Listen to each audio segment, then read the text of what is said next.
सो hey everyone, आप लोग का बहुत बहुत स्वागत है हमारे यूट्यूब चैनल स्टडी पॉइंट रहा में। तो गाइज आप लोगों के लिए मैं आरआरबी एनटीपीसी 2024 का जीके जीएस का प्रीवियस ईयर सेट लेकर आई हूँ गाइज, जो आप सभी स्टूडेंट के लिए बहुत ज्यादा इंपॉर्टेंट है। और आप सभी स्टूडेंट से यही रिक्वेस्ट है कि प्लीज वीडियो को एंड तक जरूर देखिए, और दूसरी बार जब आप देखिए तो प्लीज इसको नोट करिए एंड रिविजन करिए।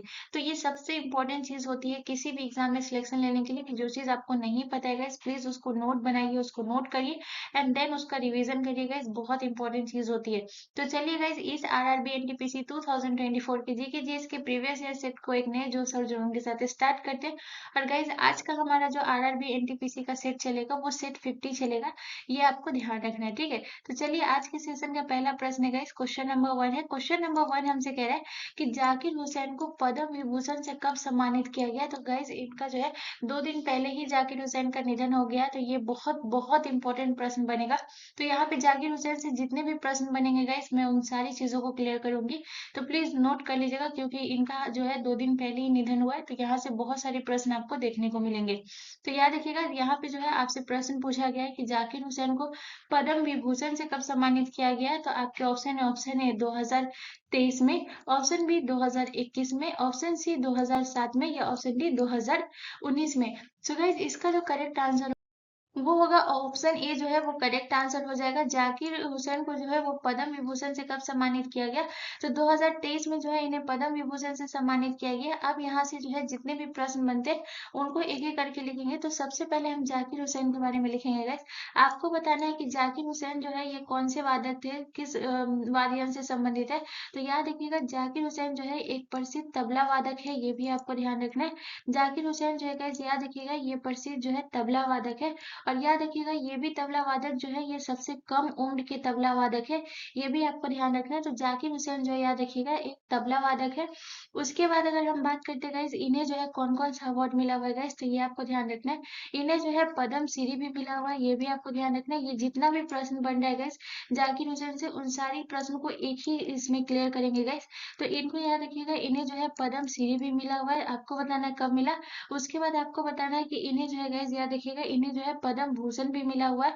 और इन्हें पद्म विभूषण, जो कि मैं आपको प्रश्न में बता चुकी हूँ कि इन्हें पद्म विभूषण जो है 2023 में मिला है। तो मेरा प्रश्न है कि आपको, कि आपसे, आप लोगों से है कि पद्म भूषण जो है ये कब मिला है। तो ये सभी जो है बहुत इंपॉर्टेंट है। तो सबसे पहले बात करते हैं इन्हें जो है पद्म श्री कब मिलेगा, इस तो ये आपको ध्यान रख 1988 में जो है गाइस, ये आपको ध्यान रखना है। 1988 में जो है इन्हें पद्म श्री मिला, ये आपको ध्यान रखना है। उसके बाद अगर हम बात करते हैं इन्हें पद्म भूषण कब मिला है, तो 2002 में जो है गाइस, ये आपको ध्यान रखना है। 2002 में जो है इन्हें पद्म भूषण मिला है। और पद्म विभूषण जो है गाइस, ये जो कि मैं आपको बताई हूँ 2023 में मिला है, ये आपको ध्यान रखना है, ठीक है। उसके बाद आपको याद रखना है गाइस, नेक्स्ट पॉइंट आपको क्या याद रखना है कि इन्हें जो है गाइस, अगला पॉइंट आपको याद रखना है कि 5 जो है इन्हें ग्रैमी पुरस्कार से भी सम्मानित किया गया, जो कि ग्रैमी पुरस्कार जो है ये किस क्षेत्र में दिया जाता है गाइस, तो ये आपको पता होगा कि ग्रैमी पुरस्कार जो है ये संगीत के क्षेत्र में दिया जाता है, ये आपको ध्यान रखना है। तो इन्हें जो है 5 ग्रैमी पुरस्कार से जो है गाइस याद रखिएगा, इन्हें जो है 5 ग्रैमी पुरस्कार से सम्मानित किया गया है, ये भी आपको ध्यान रखना है। तो अब हम बात करते हैं कि इन्हें 5 ग्रैमी पुरस्कार जो है गाइस, इन्हें कब कब मिला है, ये बात करेंगे। तो सबसे पहले बात करते हैं कि इन्हें जो है सबसे पहले जो है ग्रैमी पुरस्कार कब मिला था गाइस, तो ये आपको ध्यान रखना है। 1992 में जो गाइस याद रखिएगा, सबसे पहले जो है इन्हें ग्रैमी पुरस्कार कब मिला गाइस, तो ये आपको ध्यान रखना है। 1992 में जो इन्हें सबसे पहले मिला ग्रैमी पुरस्कार। उसके बाद दूसरी बार बात करेंगे, दूसरी बार जो है इन्हें कब मिला गाइस, तो ये आपको ध्यान रखना है। दूसरी बार जो है 2009 में जो है गाइस याद रखिएगा, 2009 में जो है इन्हें दूसरी बार ग्रैमी पुरस्कार मिला था। और ये किसके लिए मिला था गाइस, तो ये आपको ध्यान रखना कि ये ग्लोबल ड्रम प्रोजेक्ट के लिए जो है इन्हें जो मिला था गाइस। और इनको जो है 3 बार जो 3 पुरस्कार जो मिला गाइस, आपको ये याद रखना है कि इन्हें जो है गाइस याद रखिएगा, जो 66वां जो है वार्षिक जो है गाइस याद रखिएगा, 66वां जो है गाइस याद रखिएगा वार्षिक जो ग्रैमी अवार्ड था, इनमें जो है गाइस याद रखिएगा ये कब था गाइस। तो ये आपके लिए बहुत महत्वपूर्ण प्रश्न बनता है, बहुत ज्यादा। तो 66वां वार्षिक जो है ग्रैमी अवार्ड में गाइस याद रखिएगा कि इन्हें जो है ग्रैमी अवार्ड जो गाइस याद रखिएगा 66वां वार्षिक ग्रैमी अवार्ड है गाइस। ये कब हुआ था गाइस? तो ये आपको ध्यान रखना है। 66वां वार्षिक ग्रैमी अवार्ड जो है गाइस, ये आपको ध्यान रखना है ये कब हुआ है। तो ये आपको ध्यान रखना है कि ये जो हुआ था गाइस, ये हुआ था 2024 में हुआ था। ठीक है, तो ये जो है कब हुआ था गाइस, तो ये आपको ध्यान रखना है। 66वां वार्षिक ग्रैमी अवार्ड जो है 2024 में हुआ, ये आपको ध्यान रखना है। और ये क्यों इतना ज्यादा इंपॉर्टेंट है, तो इसमें जो है गाइस याद रखिएगा जाकिर हुसैन को जो है 3 पुरस्कार मिला है, ये आपको ध्यान रखना है। इसमें जो है जाकिर हुसैन को कितना पुरस्कार मिला है तो ये आपको ध्यान रखना है। इसमें जो है 3 पुरस्कार मिला है, ये भी आपको ध्यान रखना है। ठीक है, तो ये जो है याद रखिएगा कि 2024 में जो हुआ था ग्रैमी अवार्ड, इसमें जो है जाकिर हुसैन को 3 पुरस्कार मिला है ग्रैमी अवार्ड का, ये भी आपको ध्यान रखना है। तो टोटल 5 ग्रैमी अवार्ड जो है इन्हें मिला है, ये आपको ध्यान रखना है। और याद रखिएगा कि ये जो है सबसे कम उम्र के तबला वादक थे, ये भी आपको ध्यान रखना है। तबला वादक थे, प्लस इसके साथ आपको ये भी याद रखना है, क्योंकि प्रश्न पूछा जाता है कि सबसे कम उम्र के तबला वादक कौन थे गाइस, तो याद रखिएगा सबसे कम उम्र के जो तबला वादक थे गाइस, ये आपको ध्यान रखना है। जाकिर हुसैन जो है ये सबसे कम उम्र के तबला वादक है। तो यहाँ से बहुत इंपॉर्टेंट पॉइंट बनता है, जितना भी पॉइंट बनता है इसको आपको नोट करना है, क्योंकि ये बहुत ज्यादा इंपॉर्टेंट है। चलिए नेक्स्ट क्वेश्चन की तरफ।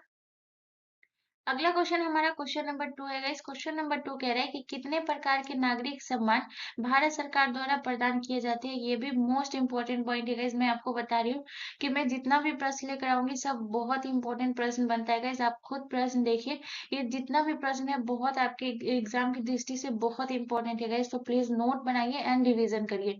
तो गाइस आपको बताना है कि कितने प्रकार के नागरिक सम्मान है जो भारत सरकार द्वारा प्रदान किए जाते हैं। तो आपके ऑप्शन है, ऑप्शन ए 6 प्रकार के, ऑप्शन बी 7 प्रकार के, ऑप्शन सी 3 प्रकार के, या ऑप्शन डी 4 प्रकार के। सो गाइस इसका जो करेक्ट आंसर होगा वो होगा ऑप्शन जो है डी, करेक्ट आंसर हो जाएगा। 4 प्रकार के जो है गाइस याद रखिएगा नागरिक सम्मान दिए जाते हैं, ये आपको ध्यान रखना है। जिसमें से कभी कभी प्रश्न पूछा भी जाता है कि सर्वोच्च नागरिक सम्मान जो है ये किसे मिला है। तो यहाँ पे आपको पता होना चाहिए कि सबसे सर्वोच्च में कौन होता है, दूसरे नंबर पे कौन होता है, तीसरे नंबर पे कौन होता है। तो सबसे पहले हम यहाँ पे बात करेंगे कि कितने प्रकार के होते हैं गाइस, तो ये आपको ध्यान रखना है कि 4 प्रकार के जो है सिविल अवार्ड दिया जाता है, सिविलियन अवार्ड, ये आपको ध्यान रखना है। ठीक है, 4 प्रकार के। उसके बाद अगर हम बात करते हैं कि इस 4 प्रकार में कौन कौन सा है गाइस, तो ये आपको ध्यान रखना है। तो सबसे पहले अगर हम बात करें तो इसमें कौन कौन सा प्रकार हो जाएगा, तो सबसे पहला जो यानी कि सबसे सर्वोच्च होता है वो कौन सा होता है गाइस, तो ये आपको ध्यान रखना है। सबसे सर्वोच्च जो होता है ये आपका भारत रत्न होता है, ये आपको ध्यान रखना है। सबसे सर्वोच्च जो है ये कौन होता है गाइस, तो ये आपको ध्यान रखना है। सबसे सर्वोच्च जो है ये भारत रत्न होता है। उसके बाद जो है दूसरे नंबर पे आपको कौन सा आता है गाइस, तो ये आपको ध्यान रखना है कि दूसरे नंबर पे जो आता है ये आपका जो है देश का दूसरा सबसे बड़ा सम्मान जो है ये कौन सा है गाइस, तो ये आपको ध्यान रखना है। देश का दूसरा सबसे बड़ा सम्मान जो है ये पद्म विभूषण है, ये आपको ध्यान रखना है। देश का दूसरा सबसे बड़ा सम्मान जो है ये कौन सा है, तो याद रखिएगा देश का सबसे बड़ा दूसरा जो सम्मान है ये पद्म विभूषण है। उसके बाद अगर हम बात करते हैं तीसरे नंबर पे आपको कौन सा आता है गाइस, तो याद रखिएगा देश का तीसरा सबसे बड़ा जो सम्मान है वो कौन सा है, और देश का तीसरा सबसे बड़ा जो सम्मान है गाइस ये आपको ध्यान रखना है, पद्म भूषण है। ठीक है, ये आपको ध्यान रखना है। देश का तीसरा सबसे बड़ा सम्मान कौन सा है, तो पद्म भूषण है। और जो चौथे पे आता है गाइस वो कौन सा आता है, तो चौथे पे जो आता है ये पद्म श्री आता है। ठीक है, ये आपको ध्यान रखना है। देश का चौथा सबसे बड़ा सम्मान कौन सा है, तो याद रखिएगा पद्म श्री। ये बहुत इंपॉर्टेंट है, याद रखिएगा कि पहले नंबर पे भारत रत्न, दूसरे पे पद्म विभूषण, तीसरे पे पद्म भूषण और चौथे पे पद्म श्री आता है, ये आपको ध्यान रखना है। ठीक है, उसके बाद अगर हम बात करते हैं भारत रत्न की, अगर हम बात करेंगे तो यहाँ पे आपको भारत रत्न से क्या याद रखना है, भारत रत्न से आपको यहाँ पे इस पॉइंट को नोट कर लेना है। याद रखिएगा कि इसे जो है कब जोड़ा गया है, तो 2013 में जो है इस श्रेणी में जोड़ा गया है, ये आपको ध्यान रखना है। 2013 में जो गाइस याद रखिएगा 2013 में इसमें जो है श्रेणी में जोड़ा गया है, ये भी आपको ध्यान रखना है। ये भी बहुत इंपॉर्टेंट है। तो इसे कब जोड़ा गया है गाइस, तो ये आपको ध्यान रखना है 2013 श्रेणी में जो है इसे जोड़ा गया है, ये भी आपको ध्यान रखना है। और किसे गैस, तो भारत रत्न को, ये आपको ध्यान रखना है। उसके बाद गैस याद रखिएगा जो भारत रत्न होता है ये जो है जो आपको याद रखना है कि ये कैसा होता है, पीपल के जो पत्ते के आकार में जो होता है ये बना होता है ये अवार्ड। भारत रत्न जो होता है ये कैसा होता है गैस, तो याद रखिएगा ये जो है यहाँ पे जो है आप देख सकते हैं ये जो है गाइस याद रखिएगा ये जो है भारत रत्न है। इसमें क्या होता है गाइस कि ये जो है पीपल के पत्ते के आकार का अवार्ड बना होता है, और बीच में जो है गाइस याद रखिएगा पीपल का पत्ता होता है, और याद रखिएगा बीच में जो है सूर्य होता है। और जो याद रखिएगा सूर्य में और इसका जो है भाषा जो लिखा होता है वो देवनागरी भाषा में जो है लिखा होता है इसका भारत रत्न। ये भी आपको ध्यान रखना है। ठीक है, तो ये भी आपको याद रखना है। चलिए नेक्स्ट क्वेश्चन की तरफ। अगला क्वेश्चन हमारा क्वेश्चन नंबर 3 है गाइस। क्वेश्चन नंबर 3 कह रहा है कि निम्नलिखित में से हॉकी विश्व कप की शुरुआत कब हुई थी। तो आपको बताना है कि हॉकी विश्व कप की शुरुआत जो है ये कब हुई है, ये आपको बताना है। ठीक है, तो आपके ऑप्शन है 1975 में, ऑप्शन बी 1971 में, ऑप्शन सी 1972 में, या ऑप्शन डी 2010 में। सो गाइज इसका जो करेक्ट आंसर होगा वो होगा option B is the correct answer. 1971 में जो है गाइज याद रखिएगा हॉकी विश्व कप की शुरुआत हुई है।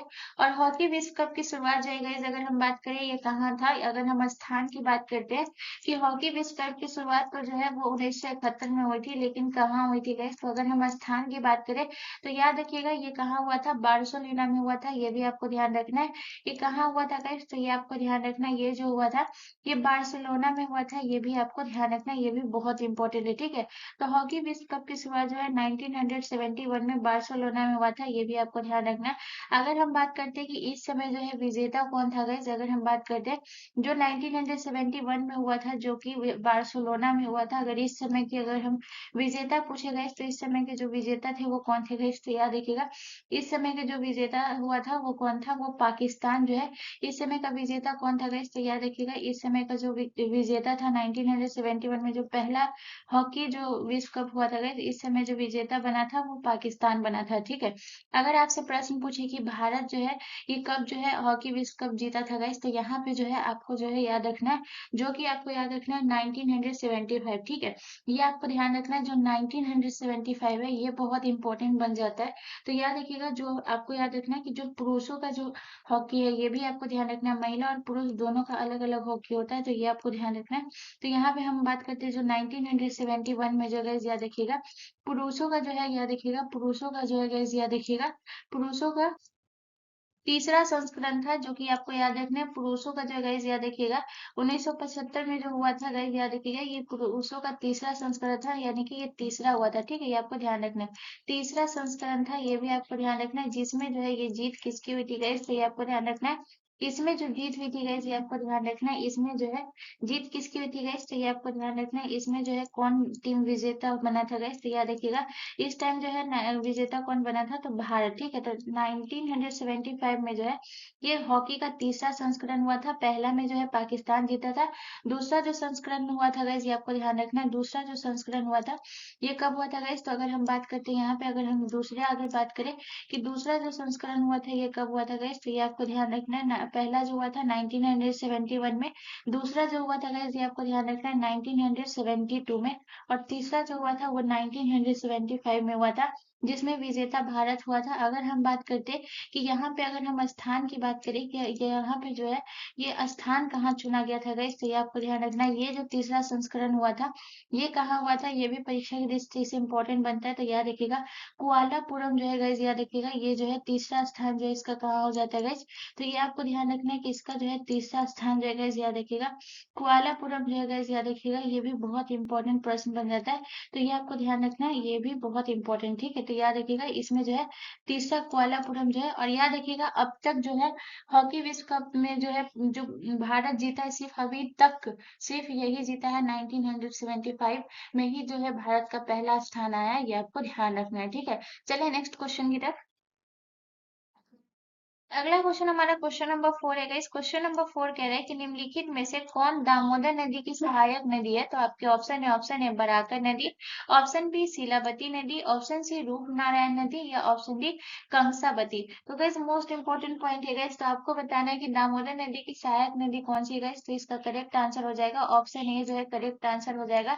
दामोदर नदी की सहायक नदी कौन सी है गैस, तो ये आपको ध्यान रखना है बराकर नदी जो है ये दामोदर नदी की सहायक नदी है, ये आपको ध्यान रखना है। उसके बाद गैस यहाँ पे अब हम दामोदर नदी के इम्पोर्टेंट पॉइंट को देखेंगे, तो सबसे पहले हम बात करते हैं गैस कि दामोदर नदी को जो है गैस यहाँ पे जो है दामोदर नदी को आपको याद रखना है कि बंगाल का शोक जो है ये किस नदी को कहा गया है गैस, तो ये आपको ध्यान रखना है। बंगाल का शोक जो है गैस याद रखिएगा बंगाल का शोक जो है ये किस नदी को कहा गया है गैस, तो ये आपको ध्यान रखना है बंगाल का शोक जो है ये दामोदर नदी को कहा गया है। उसके बाद बात करते हैं गाइस दामोदर नदी का जो है उद्गम के बारे में बात करेंगे। ये भी बहुत इंपॉर्टेंट है। तो यहाँ पे जो मैं जितना भी चीज दिखा रही हूँ सब बहुत इंपॉर्टेंट है, याद रखिएगा। तो सबसे पहले हम बात करते हैं गाइस इसका जो है उद्गम कहाँ से होता है गाइस, तो ये आपको ध्यान रखना है। दामोदर नदी का जो उद्गम होता है गाइस ये आपको ध्यान रखना है। छोटा नागपुर का पठार जो कि आपके झारखंड में है। छोटा नागपुर का पठार जो है ये आपका कहाँ है गाइस, तो ये आपको ध्यान रखना है। छोटा नागपुर का पठार जो कि आपके झारखंड में है, ये आपको ध्यान रखना है। तो छोटा नागपुर के पठार के पलामू पहाड़ी से निकलती है, ठीक है, ये आपको ध्यान रखना है। छोटा नागपुर के पठार के पलामू पहाड़ी से निकलती है, ये भी आपको ध्यान रखना है। ये भी बहुत इंपॉर्टेंट है। ये आपको ध्यान रखना है कि कौन सी पहाड़ी से निकलती है, इसलिए आपको ध्यान रखना है। छोटा नागपुर पठार के पलामू पहाड़ी से जो है इसका उद्गम है दामोदर नदी का, ये भी आपको ध्यान रखना है, ठीक है। पहाड़ी से जो है इसका उद्गम होता है, ये भी आपको ध्यान रखना है। उसके बाद अगर हम बात करते हैं कि दामोदर नदी की जो है कुल लंबाई कितनी है गाइस, तो अगर हम बात करते हैं कि इसकी जो है कुल लंबाई कितनी है गाइस, तो ये आपको ध्यान रखना है कि दामोदर नदी की जो कुल लंबाई है वो 592 किलोमीटर जो है गाइस, ये आपको ध्यान रखना है। दामोदर नदी की कुल लंबाई कितनी है गाइस, तो ये आपको ध्यान रखना है 592 किलोमीटर जो है इसकी कुल लंबाई है। किसकी गाइस, यह देखिएगा दामोदर नदी की कुल लंबाई कितनी है, तो 592 किलोमीटर जो है इसकी कुल लंबाई है, ये भी आपको ध्यान रखना है, ठीक है। उसके बाद बात करते हैं गाइस दामोदर नदी की गई सहायक नदियों के बारे में बात करेंगे। यहाँ पे जो है एक एक करके जो है सहायक नदी के बारे में बात करेंगे। उसके बाद हम इसमें ये भी बात करेंगे कि कौन सी नदी जो है ये गाइस याद रखिएगा कि दाएं से मिलती है और कौन सी नदी बाएं से मिलती है, ये भी बात करेंगे। तो अब हम बात करते हैं दामोदर नदी की सहायक नदियों के बारे में।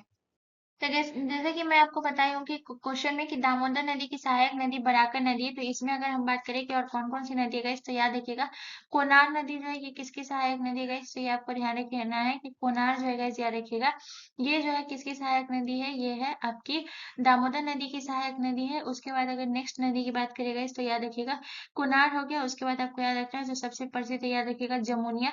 जमुनिया नदी जो है ये किस नदी की सहायक नदी है गाइस, तो ये आपको ध्यान रखना है जमुनिया जो है ये भी आपको ध्यान रखना है कि दामोदर नदी की सहायक नदी है। उसके अलावा अगर हम बात करते गए आपका जो है और कौन सा हो गया गाइस, तो आपको याद रखना है कोनार हो गया, जमुनिया हो गया। उसके बाद आपको याद रखना और कौन सा हो नूनिया नदी जो है इसी की सहायक नदी है गाइस, तो ये आपको ध्यान रखना है कि नूनिया जो है ये किसकी सहायक नदी है, तो नूनिया जो है दामोदर की सहायक नदी है, ये आपको ध्यान रखना। और बराकर जो है ये भी आपको याद रखना ये जो है किसकी सहायक नदी है गाइस, तो ये भी आपकी दामोदर की सहायक नदी है। उसके बाद अगर हम बात करते हैं गाइस कि दामोदर नदी का जो उद्गम छोटा नागपुर के पठार पलामू पहाड़ी से जो होता है गाइस, ये आपको ध्यान रखना है। तो इसमें आपको याद रखना है कि इसके बाद ये किस नदी से जाकर मिल जाती है, तो याद रखिएगा उसके बाद जो है ये हुगली नदी में जाकर मिल जाती है, ये आपको ध्यान रखना है। ये जो है पश्चिम बंगाल से होकर झारखंड होती है। झारखंड के बाद जो है ये कहाँ जाती है गाइस, तो ये आपको ध्यान रखना है। ये नदी जो है सबसे पहले झारखंड जाती है, ये आपको ध्यान रखना है। झारखंड के बाद जो है ये कहाँ जाती है, तो वेस्ट बंगाल में जाती है। और वेस्ट बंगाल के बाद जाकर ये कहाँ मिल जाती है गाइस, तो वेस्ट बंगाल के बाद आपको ये याद रखना है कि ये किस नदी में मिलती है, तो याद रखिएगा उसके बाद जो है ये हुगली नदी से मिल जाती है, ठीक है। ये भी आपको ध्यान रखना है कि किस नदी से मिल जाती है, हुगली नदी से मिल जाती है, ये भी आपको ध्यान रखना है, ठीक है। उसके बाद अगर हम बात करते हैं गाइस आ जाइए रूपनारायण नदी। तो रूपनारायण नदी जो है ये किसकी सहायक नदी है गाइस, तो ये गोदावरी की सहायक नदी है, ये आपको ध्यान रखना है। रूपनारायण नदी जो है ये किसकी सहायक नदी है गाइस, तो ये आपको ध्यान रखना है ये गोदावरी की सहायक नदी है, ये आपको ध्यान रखना है। उसके बाद अगर हम बात करते हैं शीलावती, शीलावती जो है ये किसकी सहायक नदी है गाइस, तो ये आपको ध्यान रखना है शीलावती जो है सॉरी ये जो रूपनारायण नदी है ये गोदावरी की सहायक नदी नहीं है गाइस, ये आपको ध्यान रखना है। ये जो है हुगली की सहायक नदी, ठीक है, ये आपको ध्यान रखना है। रूपनारायण नदी जो है गाइस ये आपको ध्यान रखना है ये किसकी सहायक नदी है, तो ये है हुगली की सहायक नदी, ये आपको ध्यान रखना है। उसके बाद अगर हम बात करते हैं गाइस आपका जो है शीलावती और कंसावती जो है ये किसकी सहायक नदी है, तो ये दोनों नदी जो है गाइस याद रखिएगा ये दोनों नदी जो है ये दामोदर की सहायक नदी सॉरी गोदावरी की सहायक नदी है, ये आपको ध्यान रखना है। ये दोनों नदी जो है ये किसकी सहायक नदी है गाइस, तो ये आपको ध्यान रखना है ये दोनों नदी जो है गोदावरी की सहायक नदी है, ये आपको ध्यान रखना है, ठीक है। चलिए नेक्स्ट क्वेश्चन की तरफ। अगला क्वेश्चन हमारा क्वेश्चन नंबर 5 है गाइस। क्वेश्चन नंबर 5 हमसे कह रहा है कि जूट का पहला कारखाना भारत में कहाँ स्थापित हुआ है, तो आपके ऑप्शन है रानीपेट में, ऑप्शन बी फोर्ट ग्लास्टर में, ऑप्शन सी रिस्टा में, या ऑप्शन डी जमशेदपुर में। तो गाइस इसका जो करेक्ट आंसर होगा गाइस वो होगा ऑप्शन जो है सी करेक्ट आंसर हो जाएगा। पहला जूट का कारखाना रिस्दा में हुआ था। और रिस्दा जो है ये कहाँ पड़ता है गाइस, तो ये आपको ध्यान रखना है। रिस्दा जो है ये आपका कहाँ पड़ता है गाइस, तो ये आपको ध्यान रखना है। रिस्दा जो है ये आपका जो पड़ता है गाइस ये आपको ध्यान रखना है ये कहाँ पड़ता है, है, तो ये पड़ता है आपका पश्चिम बंगाल में पड़ता है, ये आपको ध्यान रखना है। रिजदा जो है ये आपका कहाँ पड़ता है गाइस, तो ये आपको ध्यान रखना है कि रिजदा जो है गाइस ये आपको ध्यान रखना है, ये पश्चिम बंगाल में पड़ता है, ठीक है, ये आपको ध्यान रखना है। रिजदा जो है ये कहाँ पड़ता है गाइस, तो ये आपको ध्यान रखना है पश्चिम बंगाल में पड़ता है। और जूट का कारखाना यही स्थापित हुआ था सबसे पहले। और अगर हम बात करें कब हुआ था, तो याद रखिएगा ये जो हुआ था 1855 में हुआ था, ये आपको ध्यान रखना है। ये कब हुआ था गाइस, तो ये आपको ध्यान रखना है 1855 में हुआ था, ये भी आपको ध्यान रखना है, ठीक है। उसके बाद अगर हम बात करते हैं गाइस रानीपेट पे आ जाइए। रानीपेट की अगर हम बात करें तो रानीपेट में जो है कौन सा कारखाना हुआ था गाइस, तो ये आपको ध्यान रखना है। उर्वरक का पहला कारखाना जो है ये कहाँ स्थापित किया गया था गाइस, तो ये आपको ध्यान रखना है। उर्वरक का पहला कारखाना, ठीक है, उर्वरक का पहला कारखाना जो है ये कहाँ स्थापित किया गया था गाइस, तो ये आपको ध्यान रखना है। उर्वरक का पहला कारखाना जो है गाइस याद रखिएगा, उर्वरक का पहला कारखाना कहाँ स्थापित किया गया था, रानीपेट में, ये भी आपको ध्यान रखना है। उसके बाद अगर हम बात करें, ये जो है गाइस याद रखिएगा रानीपेट जो है ये आपका कहाँ पड़ता है, तो ये आपको ध्यान रखना है, ये जो है आपका तमिलनाडु में पड़ता है, ये आपको ध्यान रखना है। रानीपेट जो है ये कहाँ पड़ता है गाइस, तो ये आपको ध्यान रखना है तमिलनाडु में पड़ता है, ये आपको ध्यान रखना है। उर्वरक का पहला कारखाना रानीपेट में खोला गया था, और ये जो है कब खोला गया था गाइस, तो ये आपको ध्यान रखना है। ये जो है 1906 में खोला गया था, ये आपको ध्यान रखना है, ठीक है। उसके बाद आते हैं फोर्ट ग्लास्टर। फोर्ट ग्लास्टर जो है ये कहाँ पड़ता है गाइस, तो ये आपको ध्यान रखना है। फोर्ट ग्लास्टर जो है ये आपका कलकत्ता में पड़ता है, ये आपको ध्यान रखना है। फोर्ट ग्लास्टर जो है ये आपका कहाँ पड़ता है गाइस, तो ये आपको ध्यान रखना है। फोर्ट ग्लास्टर जो है ये कलकत्ता में पड़ता है, ये आपको ध्यान रखना है। यहाँ कौन सा कारखाना खोला गया था गाइस, तो ये आपको ध्यान रखना है कि फोर्ट ग्लास्टर में जो गाइस ये आपको ध्यान रखना है सूती वस्त्र जो कि असफल हो गया था गाइस, ये आपको ध्यान रखना है। सूती वस्त्र का पहला कारखाना जो है कहाँ खोला गया था गाइस, तो ये आपको ध्यान रखना है। सूती वस्त्र का पहला कारखाना, ठीक है, ये भी आपको ध्यान रखना है। सूती वस्त्र का पहला कारखाना जो है ये कहाँ हुआ था गाइस, तो ये आपको ध्यान रखना है। सूती वस्त्र का पहला कारखाना जो है गाइस ये आपको ध्यान रखना है, ये कहाँ हुआ था, तो ये आपको ध्यान रखना है, ये जो है फोर्ट ग्लास्टर में हुआ था। जो कि ये कारखाना है जो गाइस ये आपको ध्यान रखना है असफल हो गया था।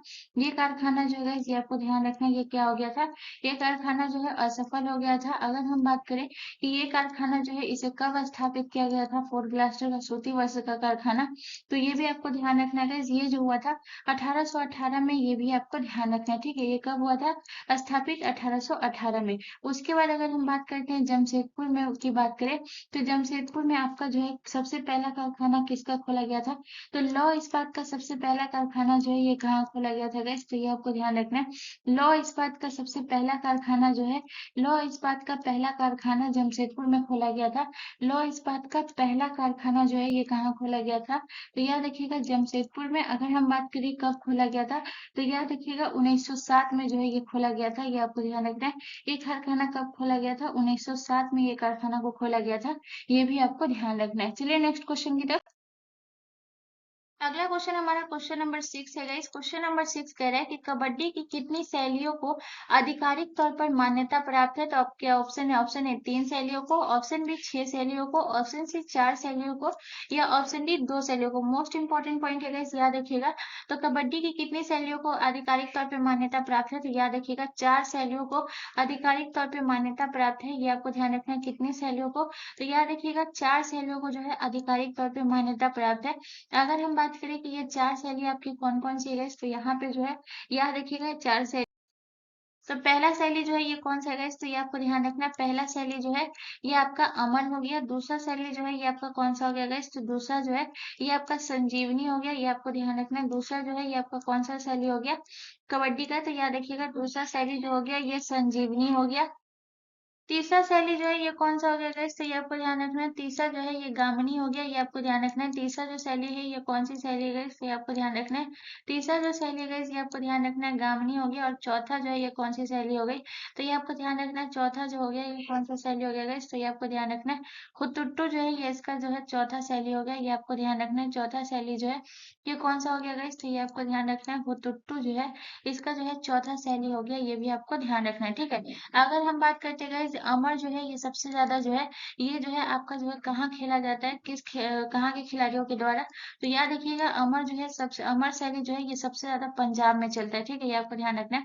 अमर शैली जो है ये सबसे ज्यादा कहाँ चलता है गाइस, ये आपको ध्यान रखना है, पंजाब में चलता है, ये भी आपको ध्यान रखना है। उसके बाद अगर संजीवनी की बात करें तो सबसे अधिक जो शैली खेली जाती है वो कौन सी शैली खेली जाती है, तो याद रखिएगा संजीवनी जो है गाइस, याद रखिएगा सबसे अधिक खेलने जाने वाली शैली कौन सी है कबड्डी की, तो याद रखिएगा रखिएगा सबसे अधिक खेले जाने वाली जो है गाइस याद रखिएगा सबसे अधिक खेले जाने वाली शैली कौन सी है गाइस, तो ये आपको ध्यान रखना है सबसे अधिक खेले जाने वाली शैली जो है गाइस याद रखिएगा खेले जाने वाली शैली जो है ये कौन सी है गाइस, तो ये आपको ध्यान रखना है संजीवनी है। ठीक है, ये भी बहुत इंपॉर्टेंट है, पूछा जाता है, तो याद रखिएगा सबसे अधिक खेले जाने वाली शैली कौन सी है कबड्डी की, तो याद रखिएगा संजीवनी है, ये भी आपको ध्यान रखना है। खेले जाने वाली शैली कौन सी गाइस, तो याद रखिएगा कबड्डी। ठीक है, तो संजीवनी है। उसके बाद अगर हम बात करते हैं गामिनी की गाइस, तो याद रखिएगा और उसके बाद याद रखिएगा हुटुटु। ठीक है, तो ये 4 शैली है। यहाँ पे आपको 2 याद रखना है कि पंजाब में सबसे ज्यादा अमर शैली चलती है और उसके बाद जो सबसे ज्यादा शैली चलती है वो सबसे अधिक खेले जाने वाली शैली जो है ये आपकी संजीवनी है, ये भी आपको ध्यान रखना है। ठीक है, उसके बाद अगर हम यहाँ पे बात करते हैं यहाँ पे जो है कुछ इंपॉर्टेंट पॉइंट के बारे में बात करेंगे। तो अब हम बात करते हैं कि जो है कबड्डी का जो है अगर हम बात करें कि इसमें जो है कितने खिलाड़ी होते हैं गाइस, तो सबसे पहले बात करते हैं गाइस कि कबड्डी में जो है ये कितने खिलाड़ी होते हैं गाइस, तो याद रखिएगा कबड्डी में जो है 7 खिलाड़ी होते हैं, ये आपको ध्यान रखना है। कबड्डी में जो है ये कितने खिलाड़ी होते हैं, तो याद रखिएगा कबड्डी में जो है 7 खिलाड़ी होते हैं, ये आपको ध्यान रखना है। उसके बाद अगर हम बात करते हैं कि इसका जो है मैदान कैसा होता है, तो याद रखिएगा इसका जो मैदान होता है कबड्डी का, ये आपको ध्यान रखना है। इसका मैदान जो है ये कैसा होता है, तो याद रखिएगा आयताकार जो है इसका मैदान होता है जिसमें 2 स्पर्श रेखा होती है। याद रखिएगा आयताकार जो है इसका मैदान होता है, ये भी आपको ध्यान रखना है। ठीक है, तो इसका जो मैदान है ये कैसा होता है गाइस, तो ये आपको ध्यान रखना है। आयताकार जो है गाइस याद रखिएगा इसका मैदान जो है ये कैसा होता है, तो याद रखिएगा आयताकार जो है मैदान होता है, ये आपको ध्यान रखना है। ठीक है, उसके बाद अगर हम बात करते हैं गाइस पुरुष के मैदान की लंबाई और चौड़ाई अलग होती है और महिला के मैदान की लंबाई और चौड़ाई अलग होती है गाइस इस कबड्डी में। तो अब हम बात करेंगे गाइस कि यहाँ पे जो है हम क्या बात करेंगे, तो पुरुष के मैदान की लंबाई और चौड़ाई के बारे में बात करेंगे गाइस। और उसके बाद जो है गाइस याद रखिएगा उसके बाद जो है महिला के, ये दोनों आपके लिए बहुत इंपॉर्टेंट है, तो ये आपको ध्यान रखना है। तो पुरुष और महिला के बारे में दोनों के बारे में जो है यहाँ पे आपको ध्यान रखना है। ठीक है, तो सबसे पहले हम बात करते हैं पुरुष का जो है ये कितना होता है गाइस, तो ये आपको ध्यान रखना है। पुरुष का जो होता है ये होता है, ये आपको ध्यान रखना है 13 × 10 मीटर होता है, ये आपको ध्यान रखना है। पुरुष का जो है ये कितना होता है गाइस, तो ये आपको ध्यान रखना है 13 इंटू जो है ये 10 मीटर होता है, ये आपको ध्यान रखना है। 13 × 10 मीटर होता है और महिला का जो है ये कितना होता है गाइस, तो ये आपको ध्यान रखना है 12 इंटू जो है 8 मीटर होता है, ये आपको ध्यान रखना है। ठीक है, 12 × 8 मीटर जो है ये महिला का होता है मैदान, ये भी आपको ध्यान रखना है। ठीक है, तो यहाँ से आपको जो है इतना पॉइंट याद रखना है कबड्डी से। उसके बाद अगर हम बात करते हैं गाइस यहाँ पे आपको और क्या याद रखना है जो कि बहुत इंपॉर्टेंट है, ये आपको याद रखना है। तो उसके बाद आप याद रखिएगा गाइस कि कबड्डी में गाइस याद रखिएगा इसमें जो है 2 रेखाएं होती हैं, ये भी आपको ध्यान रखना है। ठीक है, चलिए नेक्स्ट क्वेश्चन की तरफ। अगला क्वेश्चन हमारा क्वेश्चन नंबर 7 है गाइस। क्वेश्चन नंबर 7 हमसे कह रहा है कि निम्नलिखित में से कौन सा रोग प्रोटोजोआ जनित है। तो आपको बताना है कि प्रोटोजोआ जनित रोग कौन सा है। तो आपके ऑप्शन है, option A malaria, option B typhoid, option C हैजा या option D influenza. So guys इसका जो करेक्ट आंसर होगा गाइस वो होगा आपका जो है जो कि है आपका जो है ऑप्शन ए जो है करेक्ट आंसर हो जाएगा। कौन सा रोग है जो कि प्रोटोजोआ जनित रोग है, तो याद रखिएगा मलेरिया जो है ये प्रोटोजोआ जनित रोग है। उसके बाद अगर हम बात करते हैं हैजा, हैजा जो है ये आपका कौन सा रोग है गाइस, तो ये आपको ध्यान रखना है। हैजा जो है ये आपका जीवाणु जनित रोग है, ये आपको ध्यान रखना है। हैजा जो है ये आपका जीवाणु जनित रोग है। उसके बाद अगर हम बात करते हैं टाइफाइड जो है ये आपका कैसा रोग है, तो ये आपको ध्यान रखना है। टाइफाइड जो है ये भी आपका जीवाणु जनित रोग है। टाइफाइड जो है ये आपका कैसा रोग है गाइस, तो ये आपको ध्यान रखना है, ये भी आपका एक जीवाणु जनित रोग है। और इन्फ्लुएंजा जो है गाइस याद रखिएगा ये कैसा रोग है, तो इन्फ्लुएंजा जो है ये आपका विषाणु जनित रोग है, ये आपको ध्यान रखना है। ये आपका विषाणु जनित रोग है, ये आपको ध्यान रखना। और मलेरिया जो है ये आपका प्रोटोजोआ जनित रोग है। अब हम बात करते हैं कि प्रोटोजोआ जनित रोग आपका कौन कौन सा रोग है जो कि प्रोटोजोआ जनित रोग है गाइस, तो ये आपको ध्यान रखना है।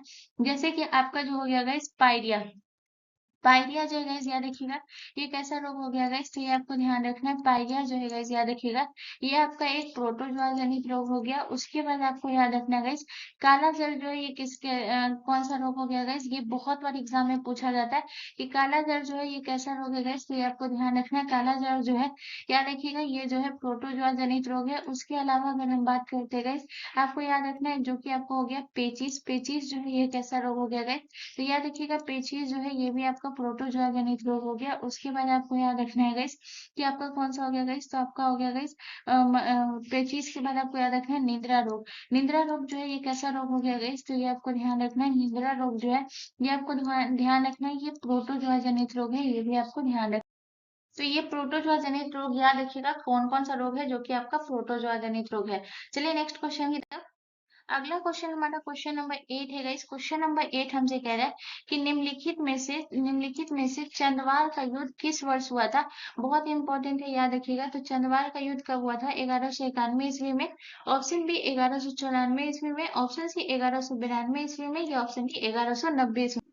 सो गाइस इसका जो करेक्ट आंसर होगा वो होगा option B is the correct answer. Chandawar का युद्ध जो है ये कब हुआ था गाइस? तो याद रखिएगा 1194 ईस्वी में हुआ था, ये आपको ध्यान रखना। अगर हम बात करते हैं कि चंद्रवार का युद्ध जो है ये किसके बीच हुआ था गाइस, तो ये आपको ध्यान रखना है कि चंद्रवार का युद्ध जो है ये गौरी के बीच हुआ था। और किसके बीच हुआ था गाइस? तो ये आपको ध्यान रखना है गौरी वर्सेस जयचंद के बीच जो है ये किसका युद्ध हुआ था गाइस। तो याद रखिएगा गौरी वर्सेस जयचंद का युद्ध जो है ये किसके बीच हुआ था? ये हुआ था गाइस, याद रखिएगा ये जो है आपको ध्यान रखना है ये चंद्रवाल का युद्ध हुआ था, जिसमें जो है जीत किसकी हुई थी गाइस। तो ये आपको ध्यान रखना है कि इसमें जो है गाइस याद रखिएगा जीत जो है गौरी की हुई थी। ये आपको ध्यान रखना है इसमें जो है कौन जीता था, जीत जो हुई थी ये गौरी की हुई थी।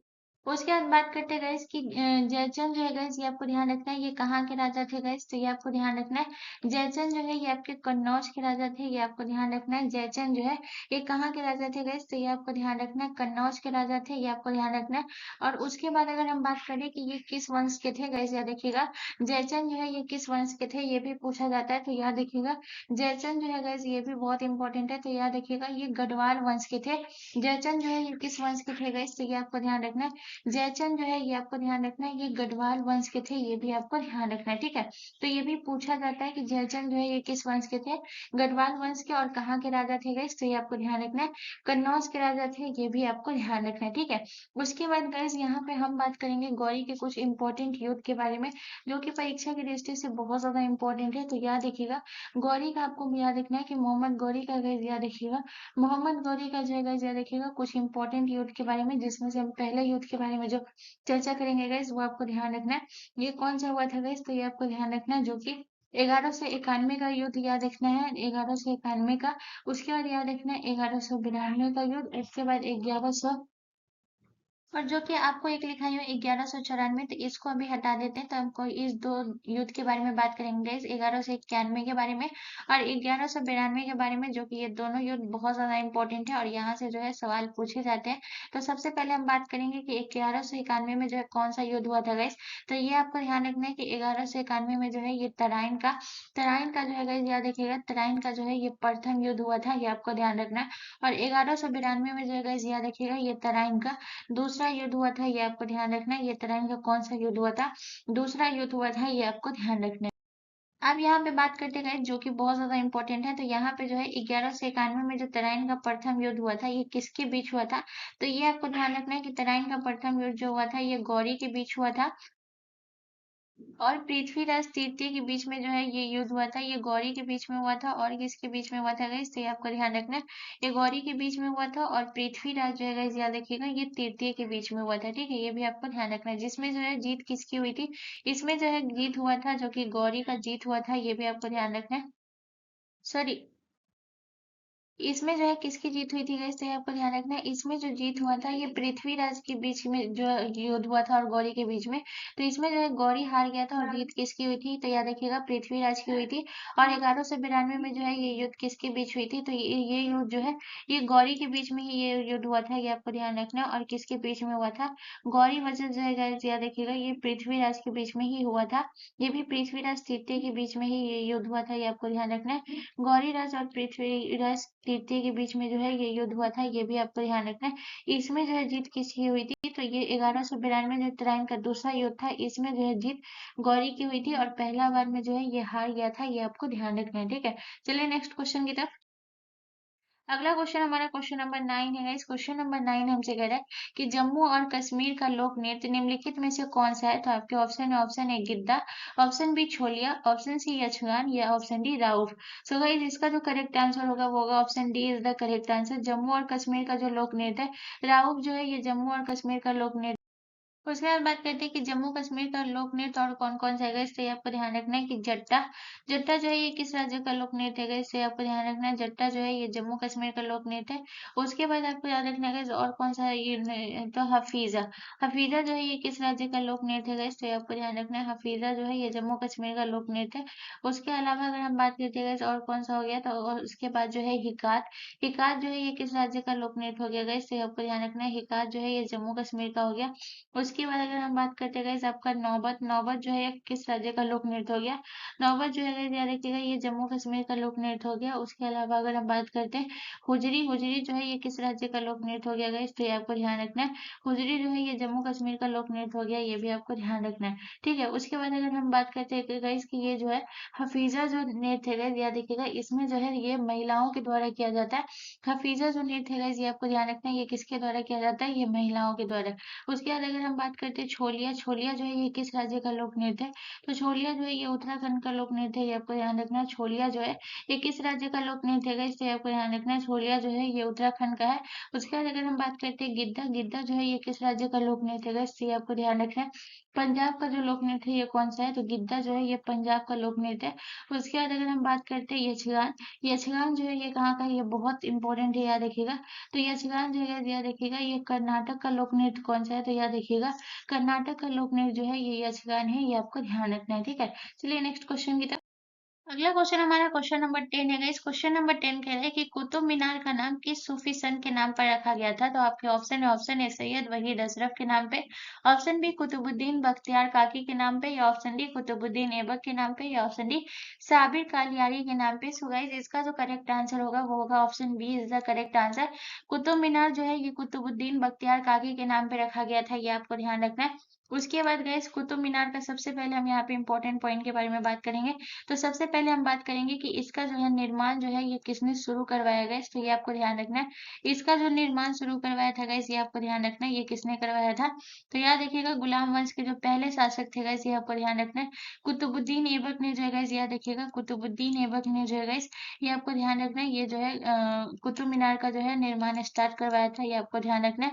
अगर हम बात करते हैं कि कुतुबुद्दीन ऐबक ने जो है कुतुब मीनार का निर्माण कब स्टार्ट करवाया था गाइस, तो ये आपको ध्यान रखना है कि इसने जो है निर्माण स्टार्ट करवाया था वो कब करवाया था, तो याद रखिएगा 1192 ईस्वी में जो है इन्होंने जो है निर्माण को स्टार्ट करवाया था, ये आपको ध्यान रखना है। ठीक है, उसके बाद अगर हम बात करते हैं कि इसका जो है निर्माण को जो है पूरा किसने किया था गाइस, तो ये आपको ध्यान रखना है इसी के दामाद ने गाइस याद रखिएगा कुतुबुद्दीन ऐबक के जो दामाद थे गाइस याद रखिएगा निर्माण जो है ये किसने पूर्ण करवाया था गाइस, तो ये आपको ध्यान रखना है इसका निर्माण जो पूर्ण करवाया था ये इल्तुतमिश ने करवाया था, ये आपको ध्यान रखना है। इसका जो निर्माण जो है ये किसने पूरा करवाया था गाइस, तो ये आपको ध्यान रखना है इसका जो निर्माण पूरा करवाया था इल्तुतमिश ने करवाया था, ये भी बहुत इंपॉर्टेंट प्रश्न बन जाता है, तो याद रखिएगा इसको जो स्टार्ट करवाया था ये कुतुबुद्दीन ऐबक ने और इल्तुतमिश ने जो है इसको पूरा करवाया था।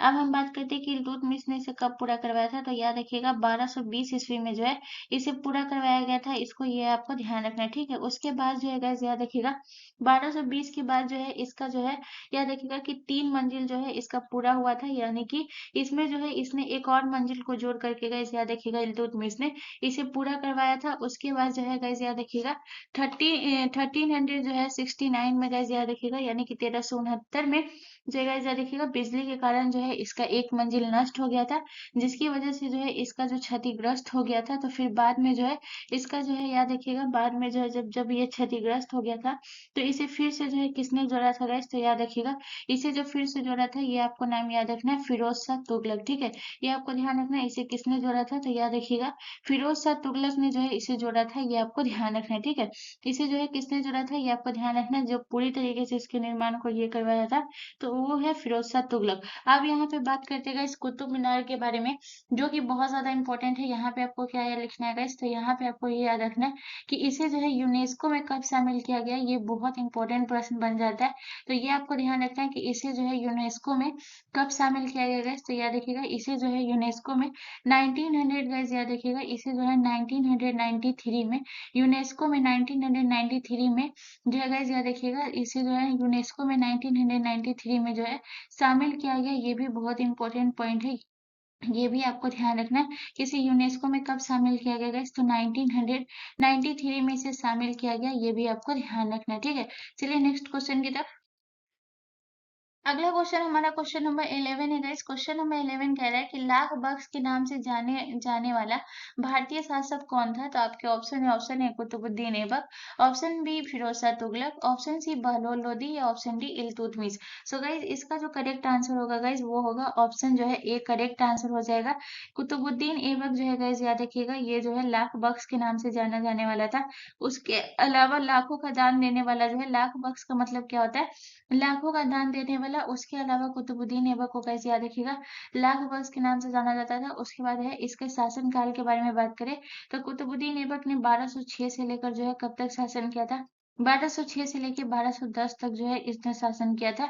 ये आपको ध्यान रखना है, ठीक है। उसके बाद अगर हम बात करें कि इसके समय कुतुबुद्दीन ऐबक के समय की राजधानी कहाँ थी, जो कि बहुत इंपॉर्टेंट पॉइंट है, पूछा जाता है गाइस, तो ये आपको ध्यान रखना है कि कुतुबुद्दीन ऐबक के समय की अगर हम राजधानी पूछे कि कुतुबुद्दीन ऐबक के समय की राजधानी कहाँ थी गाइस, तो ये आपको ध्यान रखना है। कुतुबुद्दीन ऐबक के समय की जो राजधानी थी गाइस ये लाहौर जो है इसकी राजधानी थी, ये आपको ध्यान रखना है। इसकी राजधानी कहाँ थी गाइस, तो ये आपको ध्यान रखना है।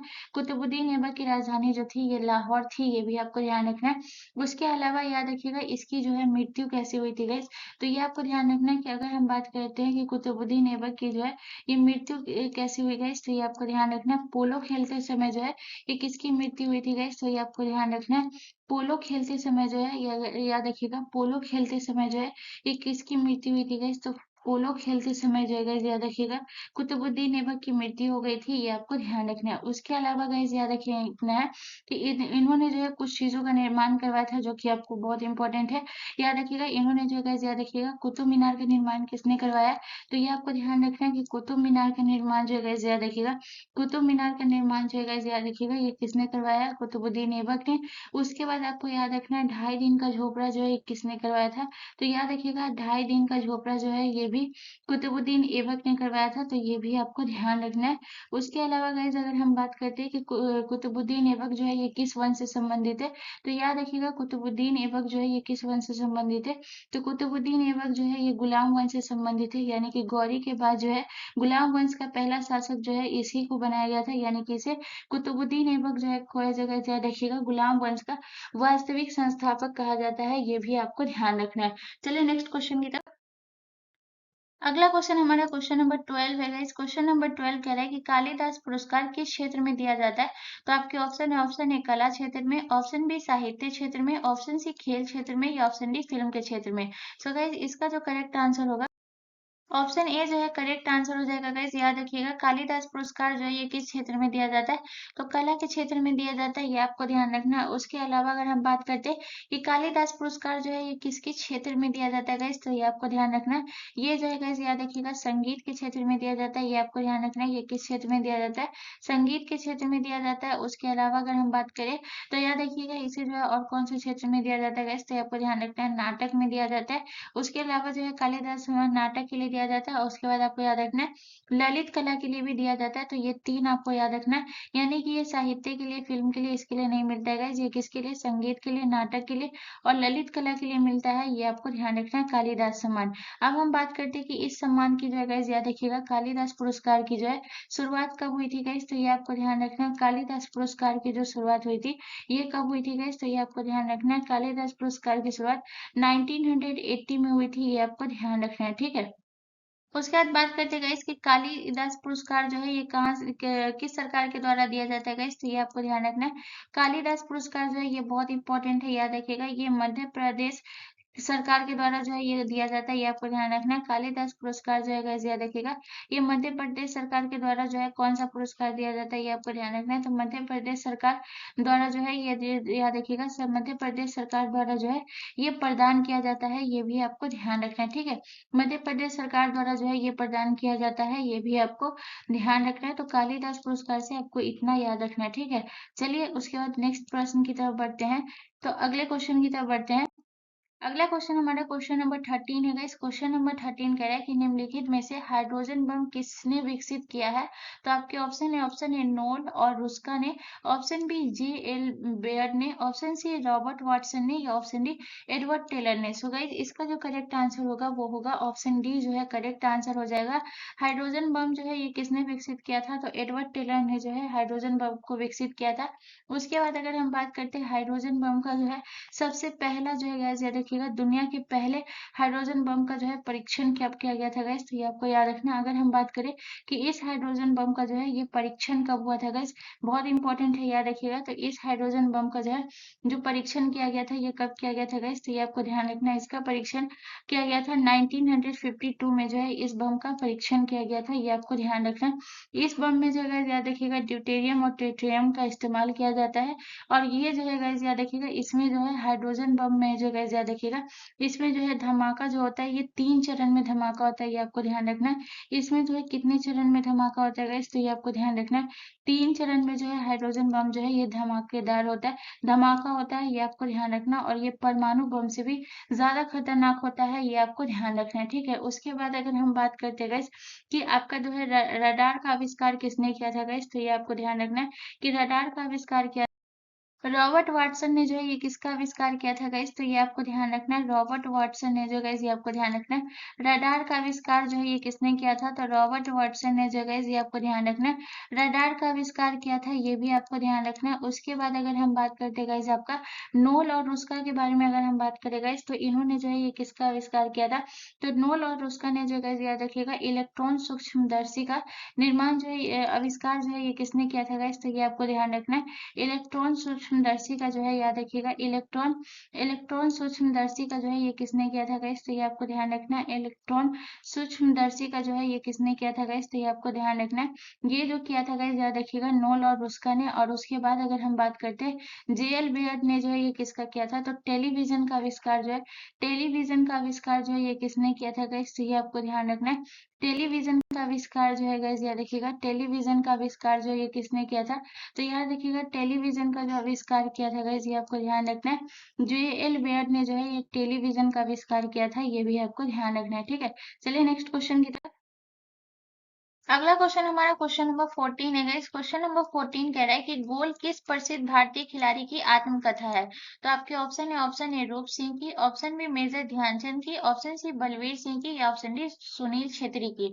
सो गाइस इसका जो करेक्ट आंसर होगा वो होगा option B is the correct answer. Major Dhyanchand की आत्मकथा जो है ये कौन सी है गाइस, तो ये आपको ध्यान रखना है। गोल जो है ये मेजर ध्यानचंद की जो है याद रखिएगा आत्मकथा। अगर अगर हम गोल के बारे में बात करें गाइस, तो यहाँ पे आपको क्या ध्यान रखना है, तो इसे जो है कब प्रकाशित किया गया था गाइस, तो ये आपको ध्यान रखना है। ये जो है गोल जो है यह आत्मकथा कब प्रकाशित हुई थी, तो 1900 जो है गाइस याद रखिएगा गोल जो है ये कब प्रकाशित हुई थी गाइस, तो ये आपको ध्यान रखना है। 1952 में जो है गाइस याद रखिएगा 1952 में जो है इसे जो है प्रकाशित किया गया था, ये आपको ध्यान रखना है। इसे प्रकाशित कब किया गया था, 1952 में जो है इसे प्रकाशित किया गया, ये भी आपको ध्यान रखना है, ठीक है। उसके बाद अगर हम बात करते हैं गाइस कि मेजर ध्यानचंद जो है गाइस याद रखिएगा ये किससे संबंधित व्यक्ति है, तो याद रखिएगा ये है हॉकी से संबंधित, ठीक है। तो याद रखिएगा हॉकी का जादूगर, तो याद रखिएगा मेजर ध्यानचंद को जगह से याद रखिएगा हॉकी का जो है जादूगर किसे कहा जाता है गाइस, तो ये आपको ध्यान रखना है। हॉकी का जो है जादूगर जो है गाइस ये आपको ध्यान रखना है, मेजर ध्यानचंद को कहा जाता है, ये भी आपको ध्यान रखना है। चलिए नेक्स्ट क्वेश्चन की तरफ। अगला क्वेश्चन हमारा क्वेश्चन नंबर 15 है गाइस। क्वेश्चन नंबर 15 कह रहा है कि क्षुद्र ग्रह किनकी कक्षाओं के बीच पाए जाते हैं? तो आपके ऑप्शन है, ऑप्शन ए मंगल और शुक्र के बीच, ऑप्शन बी मंगल और बृहस्पति के बीच, ऑप्शन सी बृहस्पति और शनि के बीच, या ऑप्शन डी शनि और अरुण। सो गाइस इसका जो करेक्ट आंसर होगा मंगल और बृहस्पति के बीच जो है क्षुद्र ग्रह पाया जाता है, ये आपको ध्यान रखना है। जिस तरीके से आप पिक्चर में देख सकते हैं इस साइड जो है मंगल ग्रह है और इस साइड जो है ये आपका बृहस्पति ग्रह है, और इसमें जो पाया जाता है ये जो है गाइस याद रखिएगा इस तरीके का जो कण पाया जाता है गाइस इसे ही हम क्षुद्र ग्रह कहते हैं, ये आपको ध्यान रखना है। क्षुद्र ग्रह जो है एग्जैक्टली किसे कहते हैं ये बात करते हैं, ठीक है।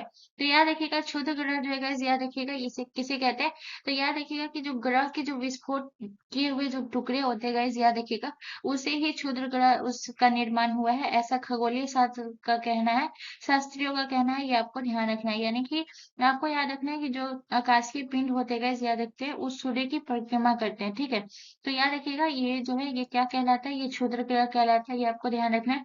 उसके बाद अगर हम बात करते हैं कि किस ग्रह का जो है परिभ्रमण जो है सबसे अधिक है, ये प्रश्न मेरा आप सभी से बहुत इंपॉर्टेंट है। तो याद रखिएगा कि किस ग्रह का जो है गाइस याद रखिएगा कि परिभ्रमण गति जो है, अगर हम बात करते हैं यहाँ पे कि परिभ्रमण गति जो है ये किस ग्रह का सबसे ज्यादा अधिक है, तो याद रखिएगा परिभ्रमण गति जो है ये किस ग्रह का सबसे अधिक है, तो याद रखिएगा परिभ्रमण गति जो है गाइस याद रखिएगा परिभ्रमण गति अधिक है, वो भी किस ग्रह का जो है सबसे अधिक है गाइस, तो ये आपको ध्यान रखना है।